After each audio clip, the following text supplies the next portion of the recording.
I think the good techs who want to develop long-term relationships, who are in this for the long game, are not here to convince you to go, drown in debt to get into coffee. We would rather, like, you know, sell you a refurbished machine that we have in the shop that we can say, hey, we're going to apply our own 6-month warranty to this, even though it's, a 3-year-old machine. We've worked it over. We will stand behind this used machine, and get you into something awesome for inside your budget. This episode is proudly brought to you by Mapper Forward's workshop. It's time to become a coffee consultant. Learn how to diversify your revenue streams and create freedom from your day job while saying goodbye to that alarm clock forever by becoming a consultant within the coffee industry or directly to consumers who have shifted towards home brewing and home roasting. Protect your income from challenging times in the coffee value chain by taking this course today. Go to mapperforward.coffee/workshops or click the link in the show notes for details. Welcome to the Daily Coffee Pro by Mapper Forward, friends. I'm your host, Lee Safar, and this is episode 3 in a 5-part series with Spencer Perez. We are talking about espresso techs, and in the last episode, we were talking about the invisibility of espresso techs, and we started to touch on the relationship between espresso techs and equipment manufacturers. And I want to kind of take that conversation a little further and focus on like the idea of loyalty. And that's where I want to start the conversation here is I have a kind of uncomfortable relationship with the idea that espresso techs are potentially going to be loyal to specific brands based on commissions, based on how much money you'll earn from selling a piece of equipment, which may tend to sway your recommendation to a cafe or not. Tell me, how much of that happens in the industry, do you think? Tons of it. I don't think it's endemic. Mm-hmm. It's certainly a temptation. And I think the better techs out there make their first priority customer satisfaction. Right. So when we get a new sales call, somebody calls us, and it's not just us. There are plenty of technicians who are active in the service layer who feel the same way. My top priority is helping you meet your goals. So if you tell me that your budget is X and you like it's a sales call for us is identifying pain points, goals, dreams, ideals, how you want to approach maintaining a coffee quality program in your cafe, and then finding the right technical solutions to help you do that. So I never want to shoehorn anybody into a machine that's not right for them. If I sell you the wrong machine for you and you don't like it, you might not buy your second machine from me. I would rather sell you, if you tell me that your budget is $10,000 for an espresso machine. And what I'm hearing from you is that like, that's all that you can afford. Fine. No judgment. We're going to do the best that we can. So then I'm going to ask you some other questions. How much training do you want to do with your staff? Is there someone there who has the capacity to create a training program that's going to keep coffee quality high? How much do you want to lean on the equipment to keep, even what's your idea of a consistent quality cup of coffee? For some people, they don't care if the yield swings 5 grams, Other people want that yield to be accurate to the 10th gram. So it's all about your priorities and finding the right technical solutions for you. So, but the temptation is absolutely there. You get different margins from different manufacturers. I think though we stand to hurt local coffee economies. Mm-hmm. If someone comes to me asking for a $10,000 espresso machine and I twist their arm into an $18,000 espresso machine, that could Does that really happen? jeopardize. Is that? I'm sure that it happens. I Yeah. suspect that's, and this is what coffee Yeah. producers have a problem with, right? Coffee producers are looking at us at the consuming end of the market, and they're saying, "Wow, you have all these big whiz bang whistles and machines and all this stuff, but you won't pay an extra 10 cents per pound for a bag of coffee." Totally. And then you speak to cafe owners and you look at their budget and you see that they overspent on their equipment, and then they say, well, the salesperson said that I really needed a $20,000 machine when I told them that I only had a budget of $12,000. Yeah. Yeah, that's messed up. Yeah. Like they could be paying their staff more. They could be buying better coffee or more expensive coffee. They could be, there's so many other things. Like at the end of the day, having a fancy espresso machine is not going to develop a loyal customer base at your cafe. Good customer service and consistent product is. And you can make incredibly consistent product at any range in the spectrum of equipment. It might be easier to do that with certain machines, depending on your requirements, Mm-hmm. how strict you want to get with product consistency. But an analogy I really like to bring up, maybe this is too much a departure. There's that movie Leon the Professional. Okay, I haven't seen it. It's about an assassin. Of course it is. It's got some sticky stuff in it, but he's training a young assassin, and the first weapon they train on is a long distance rifle.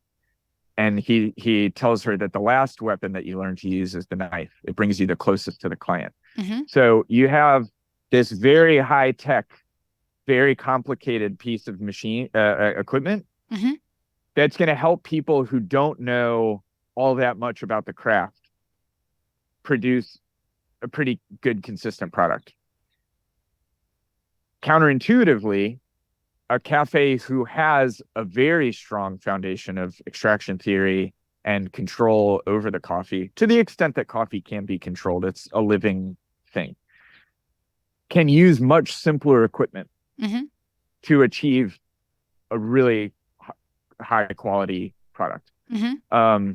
So anyway, so it all comes down to the consultation, to asking the right questions from the customers. But I think the good techs who want to develop long-term relationships, who are in this for the long game, are not here to convince you to go, drown in debt to get into coffee. We would rather,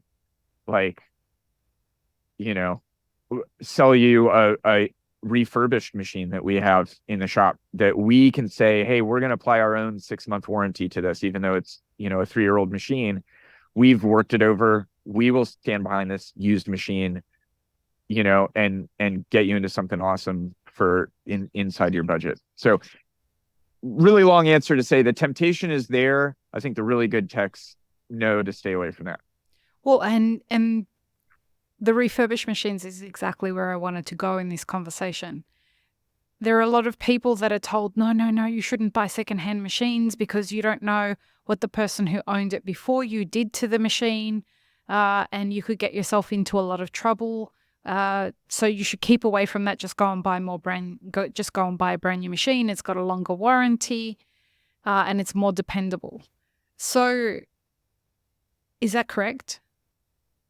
Generally, yeah. Don't buy used equipment online or from, I'm going to go ahead and say, warehouses who only sell flipped used equipment.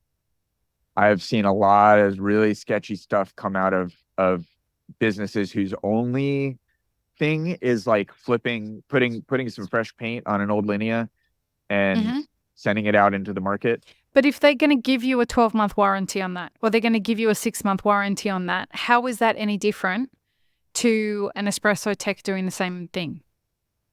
Dealing with warranty fulfillment from a remote vendor is a nightmare. Mm-hmm. So like if you have a warranty issue and you've bought from someone who's not local to you, Right, I can see that.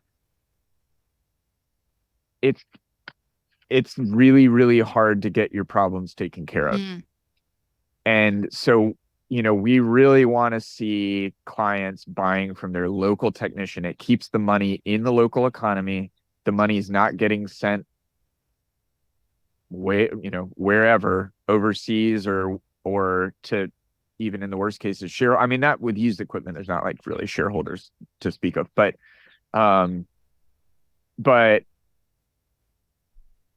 buying from a technician that you trust, who is going to have tons of documentation about what they did to that machine. That's the other thing. Like, someone can call a machine refurbished online or whatever. If you don't have photos of the inside of the boiler, a list of the work that was done, a serial number, there should be like tons of documentation around what was done to that machine. Okay. Because stuff gets called refurbished or whatever all the time, and it's so not like it's so sketchy inside. It's to some people who are selling this stuff, they'll throw portafilter gaskets and screens and an OPV and a vacuum breaker and a steam. They'll do like a 6-month PM on the machine or 12-month PM on the machine and call it refurbished. Like, there's electrical wear in that machine. The heating elements are worn out. The boiler needs descaling. So it's tough because there's a lot of bad actors who have created this culture. Well, and that's the problem, right? There are a lot of Yeah. bad actors in your profession because there's no standards. There's no Totally. And much like I didn't realize it until this conversation. It's very similar to the way that people feel about equipment manufacturers. There's a fundamental lack of trust because if something goes wrong in the middle of service and you need to call an espresso tech out, well, that can cost hundreds of dollars to happen, first of all. And second of all, it's going to happen in their time. It's not going to happen in your time, which is fair enough. We get it. But many a time I used to be at an espresso machine and something would happen and we may have to shut the espresso machine down for the rest of the day. Then the tech turns up after service and socks us with a bill for $800 for something that was about 15 minutes worth of work. And that doesn't foster a whole bunch of trust in, Sure. You know what I'm saying? Sure. And then you add to that the situations where the techs are overselling the machines or saying to people, it's time to get rid of this machine, just get a brand new machine. So then the cafe owner has to go and find the funding to get a brand new machine. How much is there that fuckery that goes on where people are just trying to sell equipment and perhaps selling somebody a machine that not quite needed to be a new machine at that point, do you think? Yeah, absolutely. I think that happens. I know that happens. What's the question to ask to check if that's happening in a situation? Like if you're the cafe. If you're the cafe, right? And you get a service, like something happens, technician comes in and says, I think it's time to start thinking about another machine, a brand new machine, and you've only had that machine for 2 years. Yeah, I mean, it gets. I think it comes back around to the culture of equipment purchasing. So, like I said, if you buy a machine online, or it's a used machine even, and I come and I install it, but like you didn't ask me if I even, you didn't come to me first for recommendations. And it's not like a screw you didn't buy your machine for me kind of thing, but it's like I don't support all espresso machines, right? Like I have to keep a part stock at hand to be able to take care of your issues very quickly. Mm. So like, if you have a machine that we do support and I've got parts in stock for that machine, you're already doing really well, right? You might not get priority dispatch. I might have 4 other calls before, like you call with an emergency, but I've got 3 other clients who did buy equipment from me and they have things that need taken care of. I'm going to take care of them first. But I'm going to come to you as quickly as I can. You're just not going to be at the top of the list. Right. And that's just the realities of like people who are spending a lot of money with us are putting their investment and their faith in us. And if, like I said, if you're a cafe owner who's trying to do it as cheaply as possible, you know, in the worst case, you bought a machine that we don't support. And there's not a whole lot I can do for you there. Like, I don't have to work on all makes and models of equipment, No. you know? And I don't mean to, I don't intend to. There are manufacturers whose equipment is built to fail, and it's going to be better for your cafe for me to let you run that machine into the ground and then come to me for a recommendation next time. Now, the whole time I'm going to be explaining to you graciously, hopefully, that we don't support this equipment, and here's why. It's not you. It's like all this stuff behind the scenes, you know. I have a question. I got to ask you. Sorry if that's okay. You just said something very interesting. You said that there are some machines that are built to fail. With everything in me, I'm desperate to ask you to name those equipment manufacturers, but I'm not going to do that to you. I know. You'll tell me off air though. But like, what's the timeline on a machine that's built to fail? A couple years. Like, you think you're getting a deal at $3,500 for a new machine, you know, and you can call that manufacturer 10 times a day, Monday to Friday, 9 to 5, and no one's ever going to call you back. And so $3,500 for a 1 group, 2 group, 3 group. What, like, I can't imagine that's a 3 group by any stretch. Not 3. You can find, and I'm just throwing like a really low number out there, more to like give an example. But point being, like, people think they're getting a deal when they go on Web Restaurant Store and buy, you know, like a $5,000 2 group espresso machine. There's no support. There's no aftermarket support. Mm. Parts are unavailable or not in stock or whatever. The parts are cheap, you know. They're and so like they're just not built for service, you know. Okay. So you could spend $5,000 every 3 years on an espresso machine, and your product consistency is gonna just do this, you know, over the life of that machine. Every 3 years you can drop $5,000, or you can spend 15 up front and have something that can be rebuilt indefinitely, you know, because the bones are good. Yeah, totally. And the support is there. The parts are in stock. People answer the phone for tech support. There are diagrams. There are support documents, you know, like they've invested in that. So that's where when people are like, oh my God, you know, $15,000 for it. Well, there's all kinds of people behind the scenes who are helping to build support resources to keep that equipment functioning for a long time. Mm-hmm. You know, when Baratza was owned by Kira and Kyle, that was one of the things that was incredible about Baratza.